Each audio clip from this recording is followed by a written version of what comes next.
ప్రపంచవ్యాప్తంగా అత్యంత పాపులర్ లీడర్గా భారత ప్రధాని నరేంద్ర మోడీ మరోమారు నిలిచారు.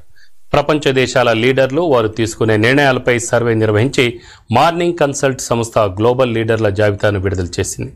ఈ జాబితాలో 76% రేటింగ్తో మోదీ టాప్లో నిలిచినట్లు వెల్లడించింది. గ్లోబల్ లీడర్ లిస్టులో మోదీ గతంలోనూ టాప్ ప్లేస్లో నిలిచారు. తాజాగా జాబితాను కేంద్ర మంత్రి పీయూష్ గోయల్ ట్విట్టర్లో పంచుకున్నారు. ప్రధాని నరేంద్ర మోడీ మరోమారు గ్లోబల్ లీడర్గా అత్యంత నమ్మకస్తుడైన నేతగా నిలిచారంటూ గోయల్ ట్వీట్ చేశారు. గ్లోబల్ లీడర్ల జాబితాలో అగ్రరాజ్యం అమెరికా అధ్యక్షుడు జో బైడెన్ 6వ స్థానంలో నిలవగా బ్రిటన్ ప్రధాని రిషి సునాక్ 12వ స్థానంలో నిలిచారు. 22 మంది గ్లోబల్ లీడర్ల పేర్లతో విడుదల చేసిన ఈ జాబితాలో సౌత్ కొరియా అధ్యక్షుడు యూన్ సున్ యోల్ చివరి స్థానంలో ఉన్నారు.